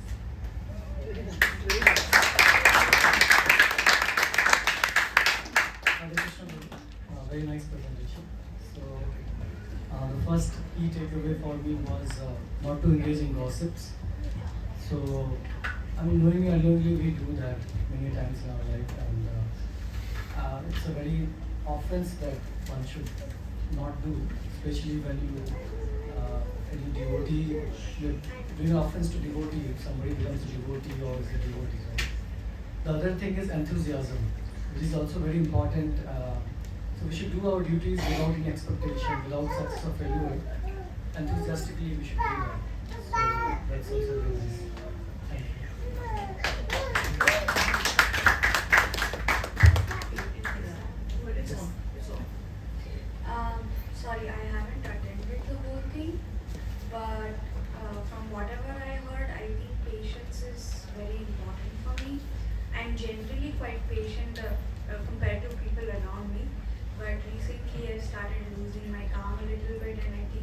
patience is the key to a lot of things. When, like, whatever I'm hearing about gossip and negative talks, if I keep my patience, it's not going to stay with me at all to even talk about it. So I think working on patience more is important, and I'll try to do that more.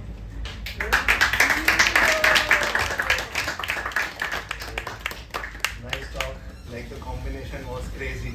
Yeah, it's like one of the best classes I've ever seen in my life. So thank you so much for this amazing class. So what I took away is enthusiasm. When we begin, we don't have any enthusiasm. Like, when I began, I didn't have anything. So what you said, like, you start to follow the process, just do it until you do. So that bowing down example you gave. Now the other thing which Mataji said is, like, you might be practicing for a long time, and then there will come a time when you are not enthusiastic that much. So then the point you mentioned is that find one service which you can do regularly, so that it becomes a habit. So because enthusiasm, and that habit will give you enthusiasm when you need it. Because enthusiasm is like, it's like abstract thing, but doing a service actually is something you can actually do. So the action you said. So that's one point I took away. Thank you so much. Wonderful class. I really appreciate and I like it. And I take away that remember Krishna always and never forget.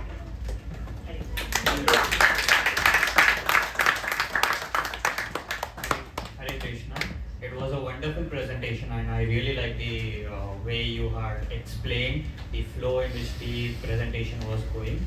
The three key takeaways I took from this presentation was, first one was the 6 things that we should eliminate because that will going to deteriorate spirituality. The second thing is what Prabhuji explained, the purpose of following the rules as well as the following rules, how sometimes while following the rules can actually affect the purpose, and it's important to keep the purpose of any objective or any task as to be Krishna consciousness. And the third thing that Mataji had explained is about the small, trivial, sensational things that we keep indulging every day in our day-to-day life, which ultimately compounds and deteriorates a lot of time, energy. And these are the 3 key takeaways I took. And one additional suggestion I would say is that it would have been more positive impact if there was more question answer session between the devotees as well as the people who are presenting. Thank you. Where do you have the program?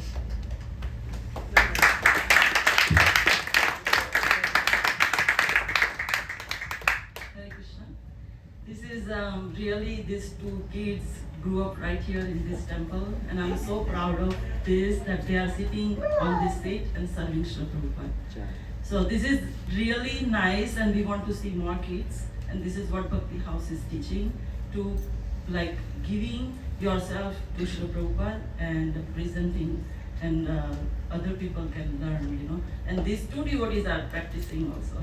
So really proud of your class, and it was very enlivening and very, everyone is laughing, and no one is sleeping. Like, so this is very nice.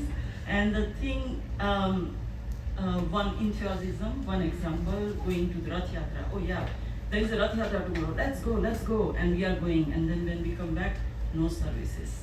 We are done with the services, and we can't. Oh Mataji, I cannot come for the service because I'm tired or I'm sick. So this is not right. Enthusiasm means all the time you are enthusiastic in service, and whom you are doing for is Krishna. So that part. And other thing is, when you start the project, in the beginning is mode of passion, you are starting it, and then you are ending the project because you are not continuing in mode of goodness, and then you are ending in mode of ignorance. So we should not be doing that. We should be thinking and starting it steadily and continue doing it, and that is called enthusiasm. So thank you so much.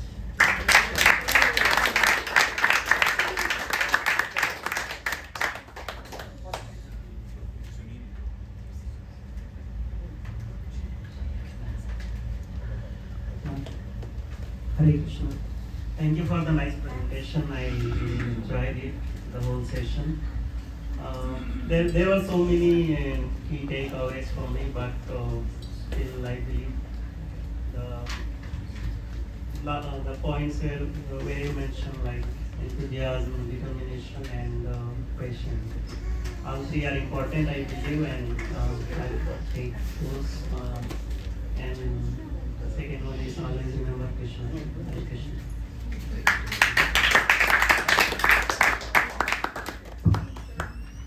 Again, if we're running low on time, then we'll do this thing after this. We're going to The next, oh, stop. Oh, right. Gopi, Bhava, and Keshav Prabhu, thank you so much for the wonderful lecture. My takeaway is the difference that was highlighted between the letter of the law and the spirit of the law. Don't do Prajalpa versus when you have to do it without being proactively initiating it and not developing a taste for it. I think that's my takeaway.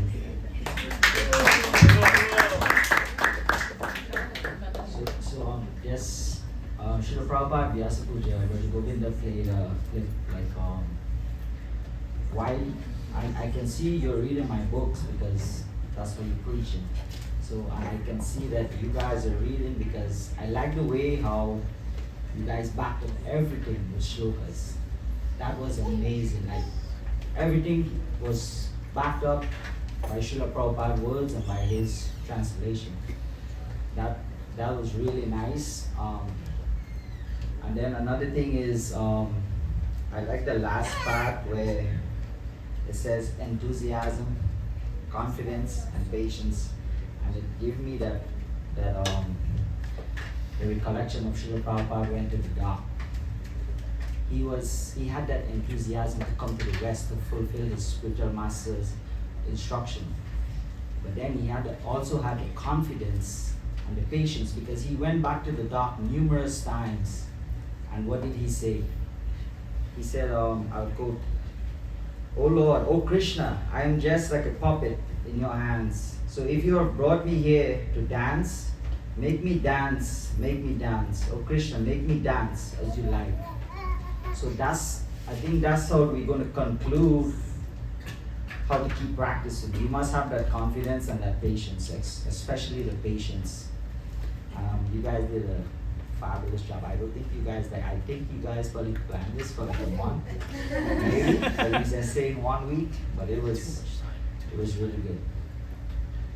Really good. That gives me the enthusiasm to read more.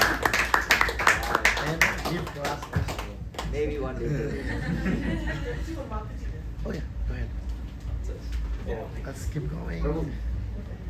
Yes, congratulations to you both.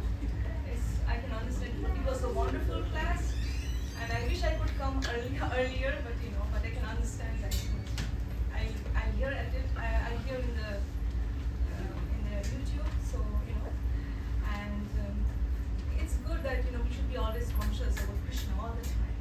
Even during negative times, like bad times, we should always think that it was all good. Krishna wants it like that. So always have Krishna in our mind. Thank you so much.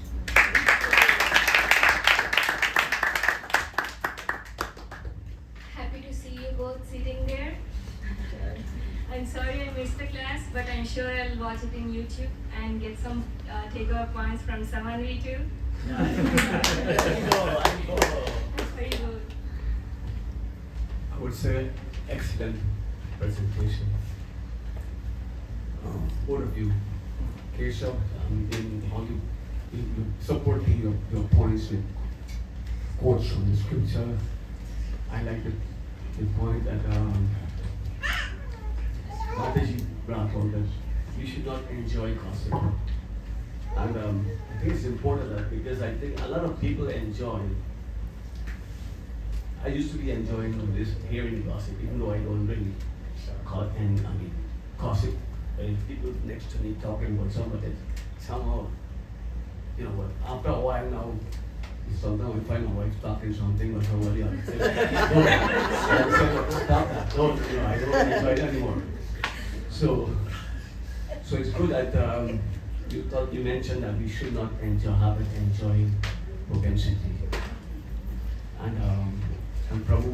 you talk about the purpose of the rules and regulations, which is important. Then time, place, and circumstances also might not allow us to follow certain rule or regulation. Then we find out from authorities or seniors how to overcome the situation. And that doesn't mean that we must not try our best or utmost best to follow rules and regulations. We must, because we are the kind of bhakti we are practicing in Vaidhi sadhana bhakti, which means practicing devotional service by way of following rules and regulations. And also we find that Krishna himself directly talks in chapter 16, verse 23. Yashashra vidam utsajja vartate kama karava nasasirim avabodhi nasa sukam na paramati. He who discards rules and regulations from scripture cannot have perfection, nor happiness, nor supreme destination.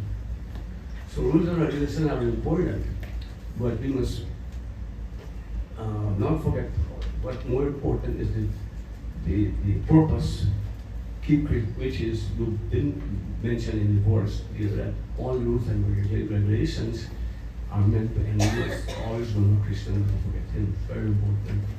And what it's a good feeling to see young people stepping forward. Like myself, I'm getting old now. So Krishna consciousness is in good hands. Young people like you always come, taking, moving is what should I say? Is taking the lead now. So I can, so it's good for young people like Radhika Rupa, Raja Govinda, all the young devotees are becoming Mataji, Marisa, all the devotees are becoming good teachers. Probably doing a good job.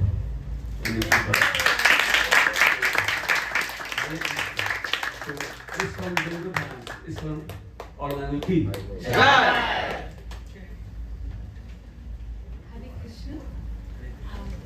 This is my first lesson. I'm just recently arrived at Orlando from India, and after a long time, I remember it. As a child, I used to visit with my father and mother to listen to such discourses. I'm getting it after a long time, and I really relish excellent discourses. Whatever you have said was really, and my takeaway. I really like the one you have said about gossips. We waste a lot of time in that. Gossip is not just only talking to people around. Sometimes the interaction is also within yourself. You keep talking to yourself. And that interaction sometimes takes, you keep questioning, and you keep answering. That is very where you really, need help. That Krishna takes, you just, what can I say? You just leave it on Krishna for the answers. But yes, a lot of fight also goes inside you to take decision. It's not just the gossip outside world. Yes, and of course, the WhatsApp world and the other world, where we waste a lot of time, I agree with that. And then the next thing which I have to take away is enthusiasm. The moment I got to know that we have the Kirtan, that enthusiasm of being here to participate was really very high, and so I appreciate, because the zest to do something is really, really good. Thank you. And one thing always, okay, thank you, sir.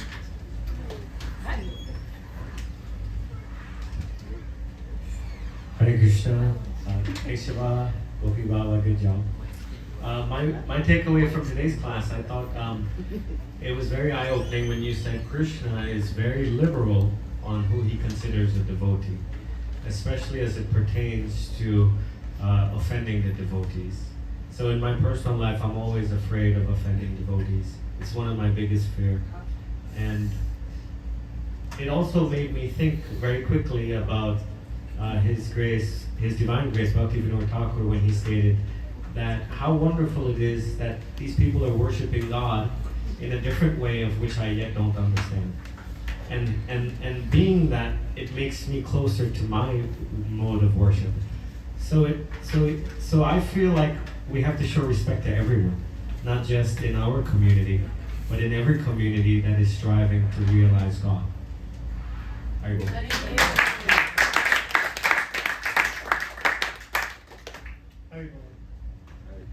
Commendation to both of you. Haribol.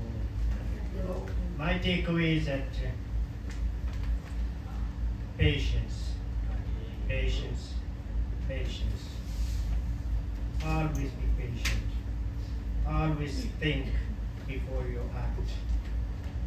Leave some room to ask your senior devotees how to go about when you are a little proud.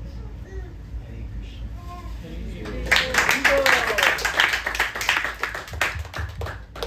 Thank you, Prabhu and Mataji, for a nice presentation. For takeaway, I like when you talked about how we should follow our regular practices of devotional service, bowing down, chanting around, even if we're not spontaneously feeling it at the moment. Prabhupada said, actually, I'm going to say Prabhupada said, but I've heard Prabhupada said this, but I can't give an exact quote or exact reference, so I try to be careful. Prabhupada said, dance in ecstasy, and if you don't feel ecstasy, dance to invoke ecstasy. I'm reminded of the famous yogi who said, I didn't really, he was frequently quoted, he said, I didn't really say all the same things I said, but that sounds like something Prabhupada actually said. Oh, an extra credit if you could tell me which yogi said that. I'm sorry, I arrived late, so I missed the wonderful presentation. But what my takeaway, so therefore I can only speak to it as such, but it feels so good to see the kids who grew up here over the last many years take center stage and lead the team, or like speak to the team. That's awesome.